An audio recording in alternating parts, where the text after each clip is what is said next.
तो हम कहते हैं धर्म का उत्थान हो और अधर्म का नाश हो। उसके बाद हम कहते हैं कि इस्लाम एक धर्म है। तो सबसे बड़ा तो अपने दिमाग से ये पर्दा हटा दीजिए कि इस्लाम कोई धर्म है। ये बिल्कुल शुद्ध एक राजनैतिक आंदोलन है जो कि अरब से चला है और पूरे उसमें घूम रहा है। वो राजनीतिक सत्ता को प्राप्त करने के लिए कुछ भी कर सकते हैं। दूसरी बात मैं आपको ये कहना चाहती हूँ, देखिए हर मुसलमान जो है अपने आप को आदर्श मानता है कि मोहम्मद को, वो अपने आगे मोहम्मद लिखता भी है, तो वो मोहम्मद जैसा बनना चाहता है। मैं आपसे बस ये विनती करती हूँ कि आप एक बार मोहम्मद का चरित्र जरूर पढ़ें।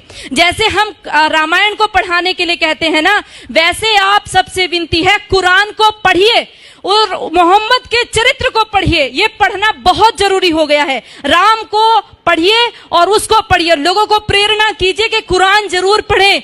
अपने बच्चों को अरबी सिखाइए। उनके लेटर, मैं नजीबाबाद से आ रही हूँ, लगातार अरबी में लिखा हुआ है, समझ ही नहीं आता क्या लिखा हुआ है, क्या इसमें पढ़ाया जा रहा है। जिस देश में 3 लाख से ज्यादा मदरसे चल रहे हो, जिस देश में 2 लाख से ज्यादा मस्जिदें विद्यमान हो, उनमें तैयारी क्या हो रही है। दिन रात बोल रहे ला इलाहा इल्लल्लाह, 5 बार बोलते हैं, 5 बार नमाज पढ़ी जाती है और शुरुआत इसी से करते हैं कि कोई नहीं है, ला माने नहीं है कोई भी अल्लाह के जैसा, और मोहम्मदुर रसूलुल्लाह अर्थात मोहम्मद ही उस अल्लाह का रसूल है। इन 2 के अलावा और किसी को हम पूजेंगे नहीं, मानेंगे नहीं। अब ये बता दो, जिस व्यक्ति को 5 बार लगातार यही बताया जा रहा हो, दिन में 5 बार जब बताया जाता हो, तो उसकी मेंटलिटी क्या बनेगी। वो सीधे आपके ऊपर तलवार लेकर के खड़ा होगा। और ये केवल, ये तो अजान है, नमाज अलग होती है, ये अजान है। आओ आओ, अपनी नींद को छोड़ करके आओ, बैठो यहाँ। उसके बाद एक मौलवी बोलता है, एक मौलवी के इशारे पर सब झुकते हैं, खड़े होते हैं। उसके बाद वो वहां पर आयतों का पाठ होता है, और आयतें हम क्या समझते हैं, जैसे हम मंदिर में घंटा बजाए आते हैं, वैसे उनकी नमाजें चल रही हैं।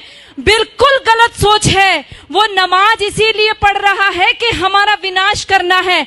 अगर हमारा विनाश करने के लिए कोई व्यक्ति दिन में 5 बार तैयारी करता हो और हर पड़ोसी तैयारी कर रहा हो 5 बार, और हमारी नींद ना खुले, तो याद रखो कि हमने अपना रिमोट कंट्रोल उनके हाथों में दे दिया है।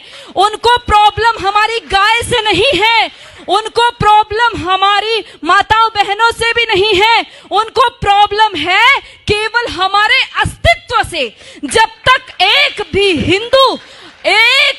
हिंदू बचा हुआ है, तब तक उनको प्रॉब्लम है। उनको तब तक लगातार जिहाद करने के लिए कहा गया है, और लगातार हमारी माताओं बहनों के साथ अत्याचार दुराचार करने के लिए कहा गया है। कोई पढ़ करके तो देखे उनके, वो रोजा किस लिए रखते हैं। कोई पढ़े रोजा किस लिए रखा जाता है। रोजा कोई नवरात्रों जैसा व्रत नहीं है, कोई नवरात्रों जैसा व्रत नहीं। आज हम रोजे को नवरात्रि के साथ जोड़ रहे हैं। हम नवरात्रों में अपनी माँ दुर्गा की कल्पना करते हैं, उसको जीवन में उतारने की कोशिश करते हैं। जितनी मोहम्मद ने लड़ाई लड़ी थी, सारी रोजे के टाइम में लड़ी थी, और सारी की सारी तैयारी करने के रोजा इसलिए रखा जाता है कि आप लड़ाई लड़ोगे, जंग लड़ोगे, तो भूखा रहना पड़ेगा। अब उस भूख प्यास को आप कैसे सहन करोगे।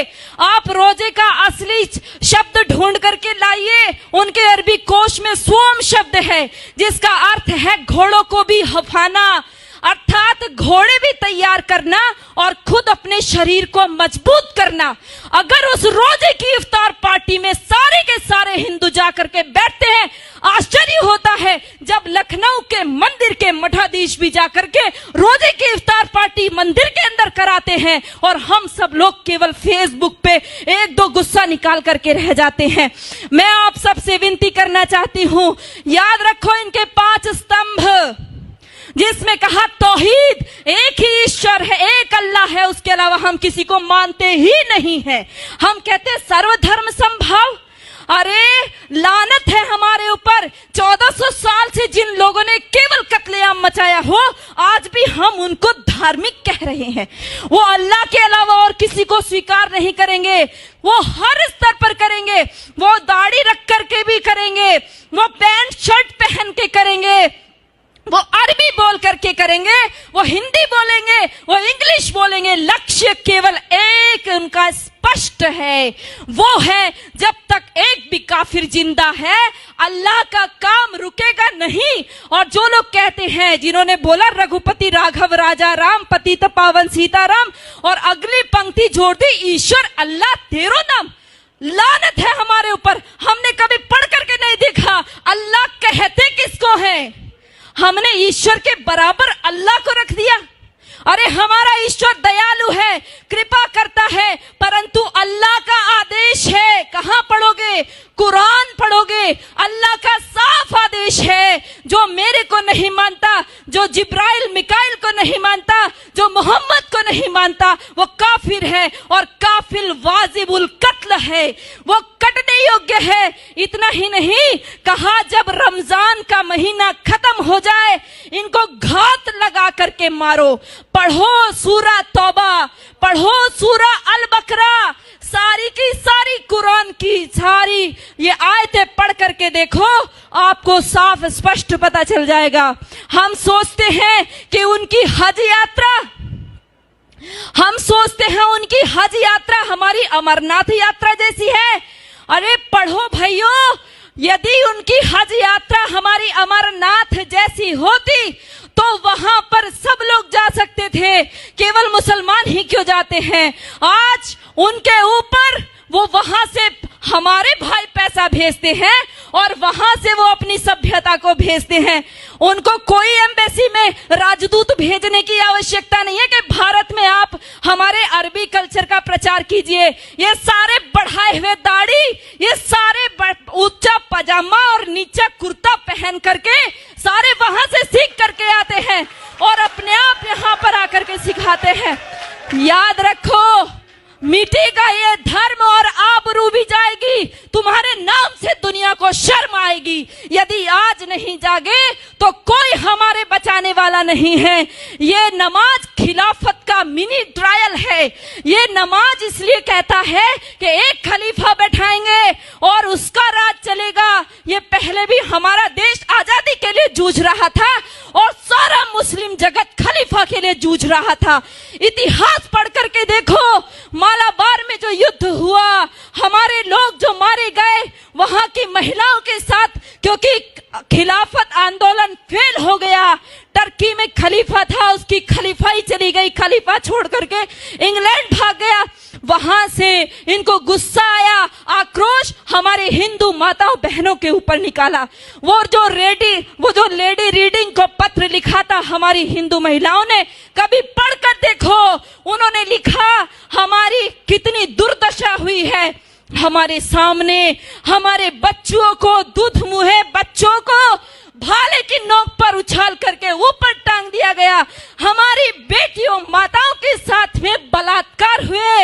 एक एक माता का बलात्कार करने के लिए 10-10 जिहादी थे और वो 10-10 जिहादी के बीच में फंसी हुई महिला ये सोच रही थी किसके लिए दुख मनाऊं, अपने बेटे के लिए या मेरे शरीर के लिए, किसके लिए रोएंगे। दर्द को भी दर्द आएगा, वो ऐसी भयंकर स्थिति है। और ये केवल एक आकस्मिक घटनाएं नहीं है, ये सब ऊपर से सिखाया हुआ है। भाइयों, आप सब लोग जो फेसबुक पे इसको रिकॉर्ड कर रहे हैं या अपने मोबाइल में रिकॉर्ड कर रहे हैं, ये मोबाइल में रिकॉर्ड करने की चीज नहीं है, दिल में रिकॉर्ड कीजिए। इसको अपनी बहनों को, माताओं, बेटियों, बच्चों को बताइए। नीति कृष्ण कहता है, नीति का अवलंब ले पहचान शत्रु प्रहार को। कृष्ण का आदेश सुन गुंजा दे गांडीव की टंकार को। ऐ पार्थ चादर तान कर सोता रहेगा कब तलक, तू उठ जरा निज शौर्य का परिचय करा संसार को। तो उठ जरा निज शौर्य का परिचय करा। धन्यवाद।